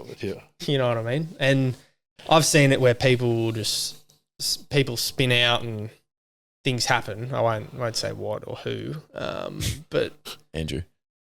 Andrew, I'm looking at you. No, I'm trying to get him into the car, actually. Mate, here's the keys, go for a drive. He's like, no. Really? Yeah. I've been trying. He's like, no. If something happens, doesn't matter. It doesn't matter. Just, shit happens. I'll be right next to you. It's fine. I'll be in the car. It'll be my fault. Don't worry. I'll be the one that peer pressured you into this. But no, you won't do it. Won't do it. If you're watching this. I say if when you're watching this. Yeah, do it. Yeah.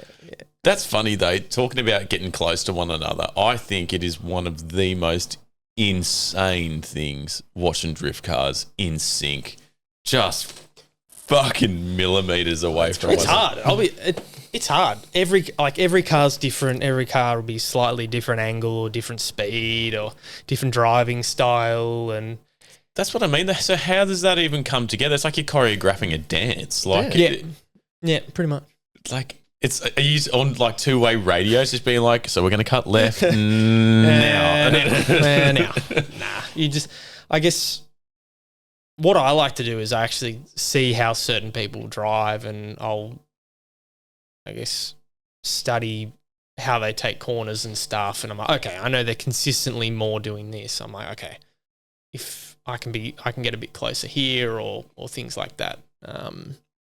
But a lot of the time you just wing it and hope they don't spin out. Yeah. If I'm honest. Yeah.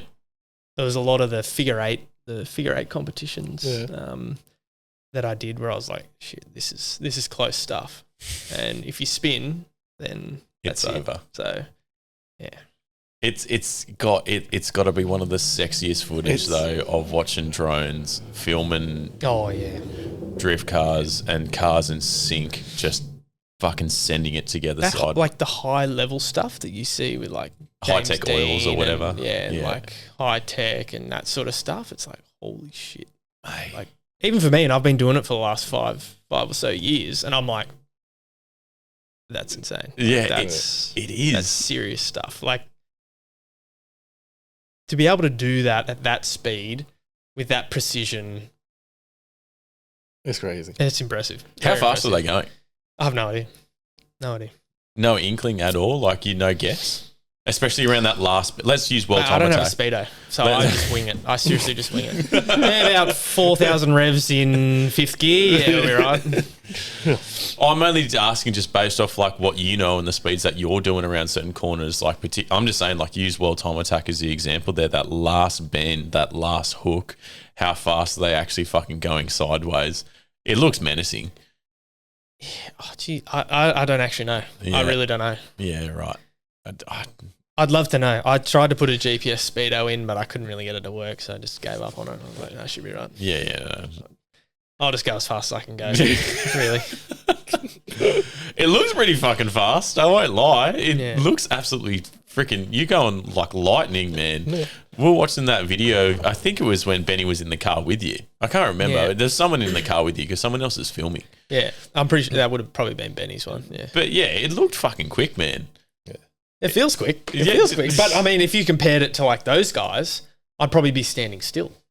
I don't know. Like, I don't know. I don't know.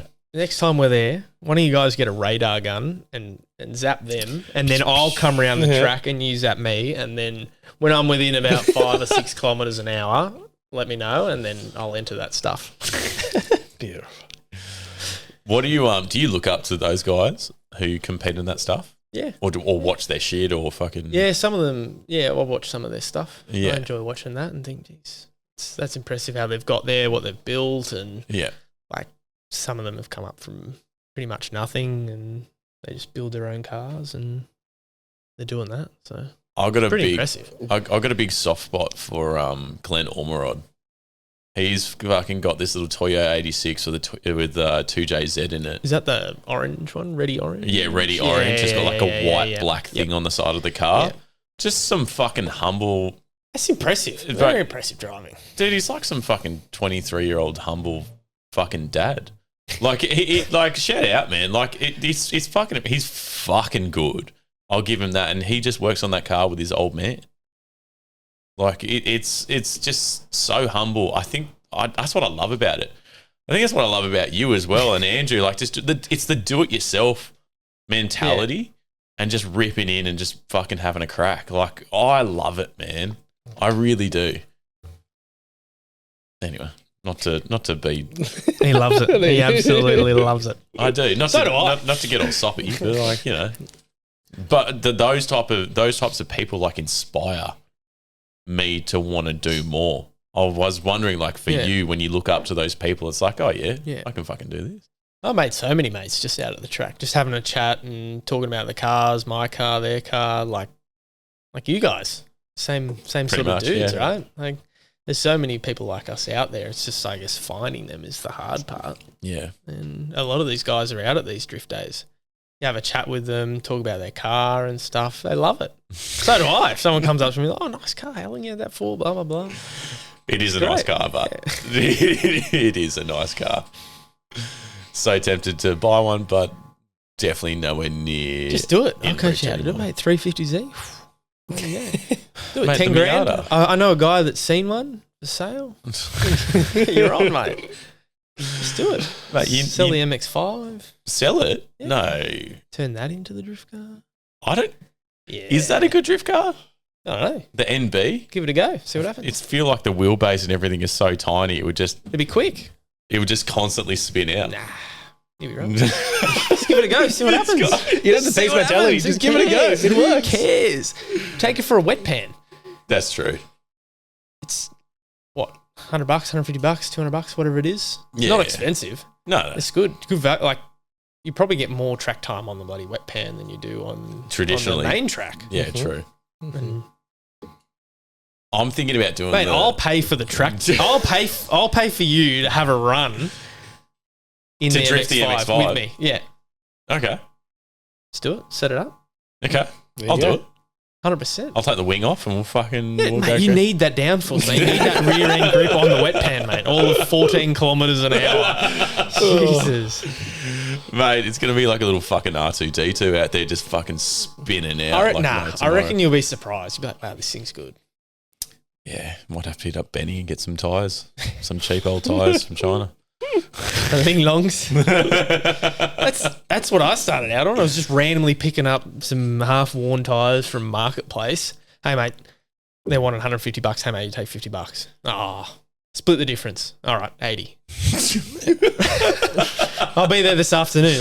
Yeah, sure, no worries.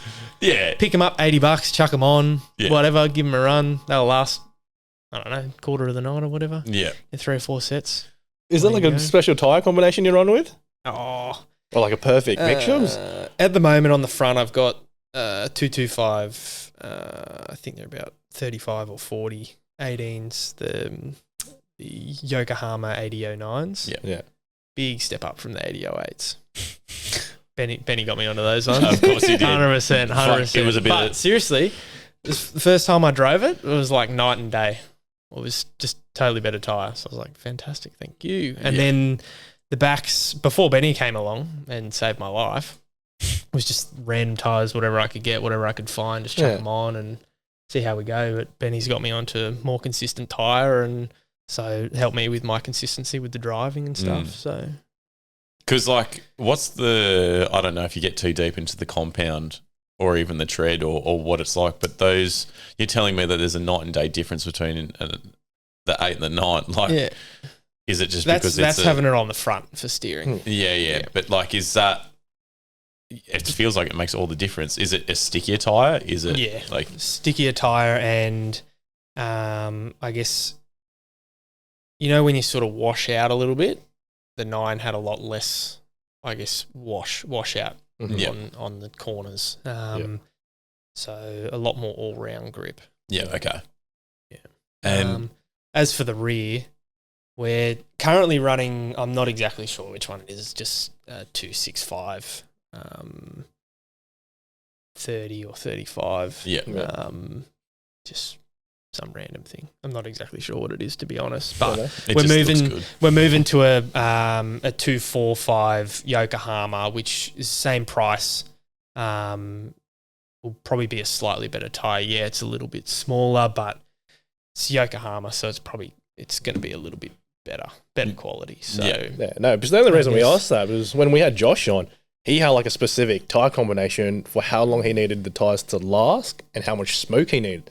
Like, is that like the same thing for the drifting, which kind of would be like with Benny? yeah. Also, the weight to there was like all like the layer add-on effects of why he needed that specific combination of tire, and you're like, holy shit! I just thought you went out there and just fucking blew them up, mate. I guess, I mean, I'm not really at that sort of level yet where I'm like, okay, we need this specific tire. We need Wind runs. that much.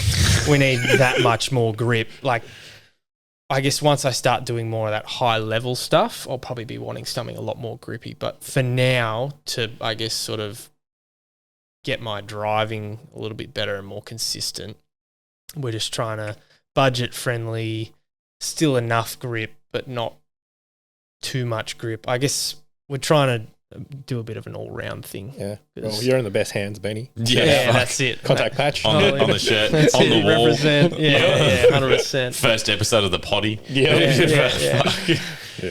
Right, do you think we love him, or Yeah, just a bit, eh? have you figured out that maybe he fits all of our wheels and tires? Yeah.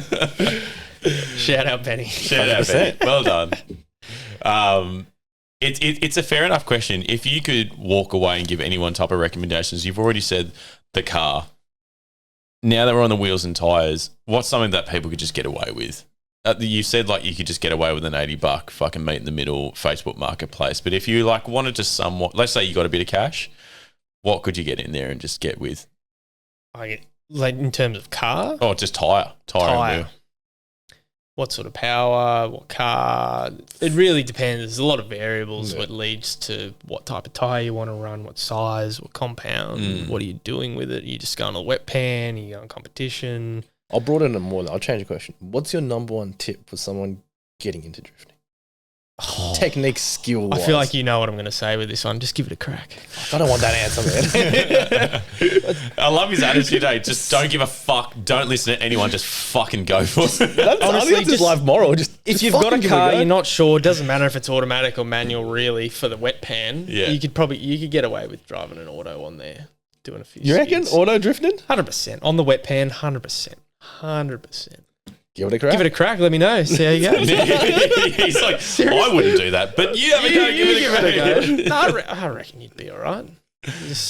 It'd probably help if you had like the sequential thing where you got like the sports mode where you could say keep it in second gear. Yeah. That would definitely make a big difference, but I don't see why not. Yeah. Fair, right? Bit of fun. Yeah, I agree, mate. Yeah, just get in the yard and just get out there. Not everyone's got a manual car where they can do some hectic clutch kicks and whatnot. Mate, there's people out there that don't even know how to drive manual. That's it, manual. That's it.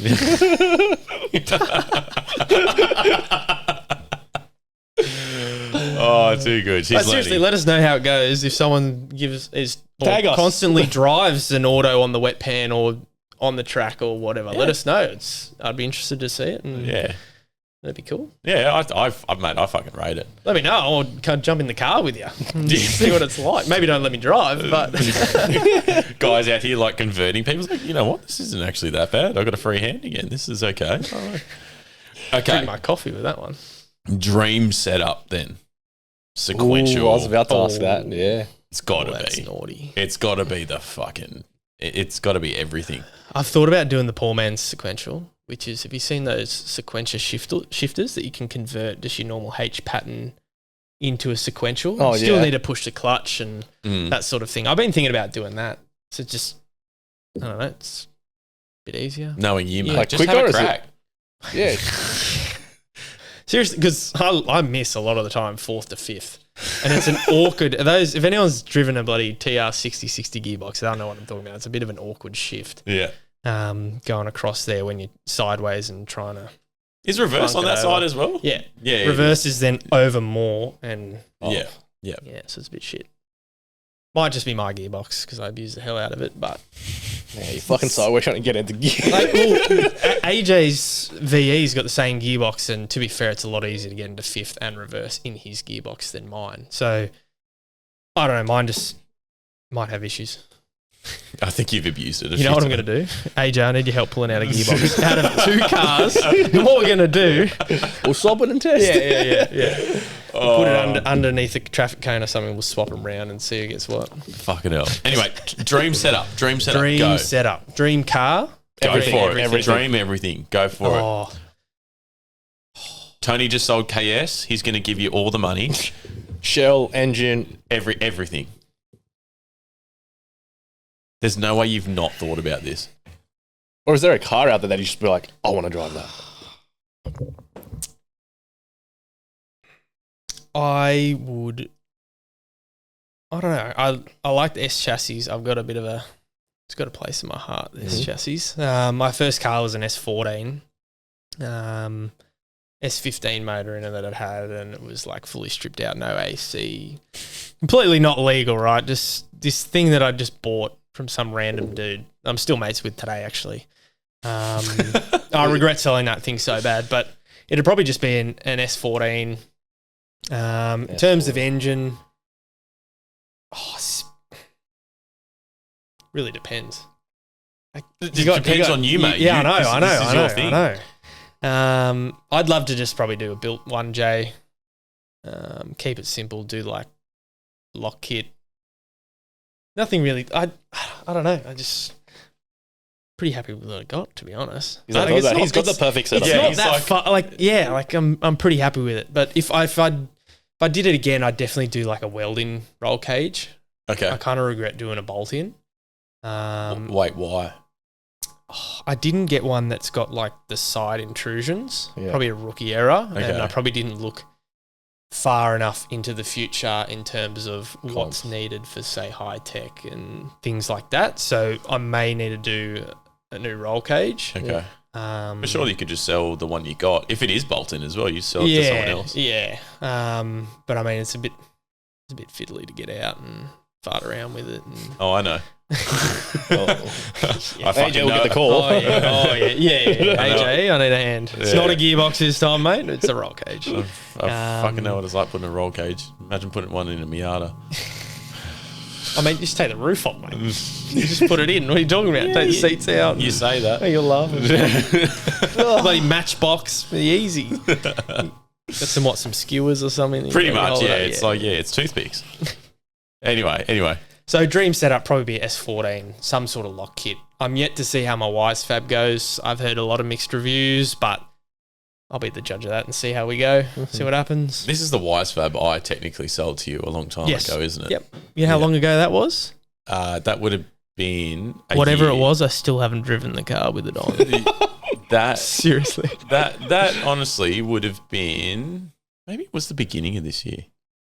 Wasn't that long ago. It's probably 7 months. It'd be easy 7 months ago. March. Yeah, probably. Yeah, probably. yeah. That sounds about right. Yeah. Still haven't driven with it. I too have heard mixed reviews, but then again, like you hear people rocking it, they're like, yeah, it's the fucking best thing since sliced bread, and you're like, Yeah. oh, there you go. But I mean, I'll just play around with setup and see what I like and see what happens. Yeah. See how we go. I mean, clearly people want it, so if you don't like it, just sell it. Yeah. Yeah. That's it. I was trying to do that and no one was selling them, so It must be good. we'll see. That Wise Fab is to give you enough angle, yeah? Yeah, it gives you a bit more angle and you can play around with the Ackerman. So the Ackerman is basically like where the wheels are in conjunction to each other and whatnot. I won't get too technical with it. It's a lot. Oh, mate. It's a lot it's a lot for my own brain to try and comprehend while I'm talking here with you guys right now. Right? He's a hands-on man. Yeah. He's Put it in like- front of me and happy days. But let me talk about it. Maybe not. I love it. I love it. We don't even need to know the names of it, mate. Just fucking install it. I want to have a crack. That's pretty much it. That's borderline what is happening. That's what happening in my magnet. front yard. Yeah. Oh, fuck. Well, I would love to get in that car with you one day. Yeah, 100%. 100%. A, to learn. B, just to fucking feel the thrill. Mate, I'll give you a drive on the wet pan. Seriously. I'll give you the keys and you can go for a run. Oh, I don't know about that. Yeah, 100%. I don't care. You can have a few laps with me in the car. I'll drive. Yeah. And then you can just sort of see what I do. And then, honestly, I'll just chuck you the keys and you can have a bit of a drive. Just give me a few months training and then I'll do it. Nah, not even. Yeah. Mate, you know what I'm going to say right now. Just have a crack. Just have a crack. Seriously. Mate, I'm going to get you. This is your slogan, mate. I'm going to get you, make you a little sticker for it. That's the You'll be title. sweet. Title of the rule. Just have a crack. Just have a crack. That's it. That's it. I'm Seriously, I'm gonna- holding you to this. Oh, okay. I appreciate it. I'll do it. You just need to let me just train up a little No, bit. I'll sign some sort of waiver that goes, I will not hold you responsible for any damage or whatever. Car. That's how confident I am in terms of like having someone that's hasn't done any drifting on the wet pan. Okay. So I appreciate that.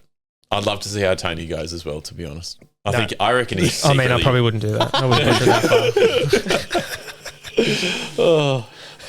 We've got quite a I've few. seen how he drives his Commodore. He's not too kind on the LS engines. Although does know how to fix them. So you got to give him the credit. Well, AJ, you know who to call. I mean, yeah, you're not far from KS. You may as well come down here on Saturday. That's it. Shit, sorry, Tony. I'm sorry, brother. You bring me more customers or? That's it. I mean, they got a hoist. Mate, I've been looking to get a hoist. I would love to put a hoist out the front. I don't know how any of my neighbours would feel about that, but man, I'll paint it green, hide it behind a tree or something. See how we go. Fuck, mate, your poor back. Oh, Holy yeah. shit. It's cooked. It's already cooked. Like, you've shown me a photo before of you putting some, I think it was maybe when you put the white fab in, but I just remember photos of you and Andrew working on that car on the floor, and I was like, I know this is do it yourself, but like, fuck, that car is not that far off the ground, eh? Like, Yeah, this no, is- it was it was like scraping the gearbox along like the ground and the underneath of the car to get it out. Just like tight. I love it though. So Respects that. yeah, seriously, respect to that. Very man. backyard spec. Yeah, Very yeah. backyard spec. Should have seen us angle grind in the front of that thing off to put the tube front in. That was intense. You could, I don't know how tall your garage is, but you could just get one of those like half It's not hoists. tall enough. The half hoist? It's not tall enough. It's still not tall enough. If I've got the car even slightly jacked up, the bonnet is like touching the roof. What? Yeah, it's shit. How fucking tiny is your garage? It's quite small. It's not even a garage, it's a carport. Make your life easier. It's Just a take half the bonnet off. half size. How many shit bolts that? carport. Yeah, right. It's heavy. It's too heavy. I regret getting it, but stupid my ass wanted a screamer out the bonnet, so I cut a big hole in it. No one's going to want a friggin' bonnet now with a bloody oval-shaped hole in the front of it. No one's going to want that, so I'm stuck with it now. You never know. There's some kid out there who probably fucking wants It's, like, Does he I still want that hold it bonnet. up? It's actually a hectic bonnet. I love it, but it's too heavy. It's way too heavy. But that's why I don't take it off. Okay. Long story The back short. problems, back problems. We'll just have to deal with it. Well, fuck, mate. We're probably kicking off a time. Dan, what time are we on? 1:52. If I can tell you what, these potties go for some fucking time. But Just flies. I've loved having you on, man. And Thank you for having me. you're technically the first official drifter, Yeah. Mr. Drifter, that's been on the show. I don't, know And if, I don't know if you can call me that, but well, I mean, I would. I've seen what you've done, and it looks pretty fucking awesome. And I think, mate, you got a pretty fucking promising future ahead of you if you want to keep ripping into this. Like we were saying before, we don't know where this goes, but all it No takes idea. is just those few goes. Just give it mate, a crack. it's all about having a crack. All about having a crack. That's a fucking slogan. But what you've cracked in fucking a few years alone is pretty impressive, man. I know that you've got a bit of. There's still a long way to go. I got a long way to go. I know, but you do have some sort of, I guess, it's probably the wrong word, but pedigree behind you. Like you were racing previously. You do get stuck into it. I do think you have the right mindset to actually get involved and have a crack. Yeah, But as we saw before. and that type of attitude, I think, is going to take you a long way, man. So I think you've got a really promising future ahead of you, and I can't fucking wait to watch. I swear to God, though, if you're competing in World Time Attack, I am going to be your biggest fanboy. Hopefully, we're hosting World Time Attack at that time as well. So, yeah, that would be hectic. I threw my hat in the ring the other day, so we'll see how we go. That's it. I'll be backing you. I'll be backing you. Thanks, bro. But seriously, man, it's been fucking amazing. If people wanted to follow you and follow your drift journey, what's the best way to find you? Just on Instagram, P Paterson, number 6. That's it. That's it. You'll see the blue 180 on the profile picture, and yeah. If you got any questions or queries, you can send me a message. I'm happy to have a chat. And love it. Yeah. People come up, say good day to you out in the field. Yeah, I love it. Perfect. We've got one advice or a hand fixing something on the car. I'm all for it. So. Well, you've basically just somewhat become our advisor, I think, maybe for when we start doing some drift things. Drifting here at coach right here. That's it, mate. That's it. So, mate, I think it goes a long way. But, mate, thank you so much.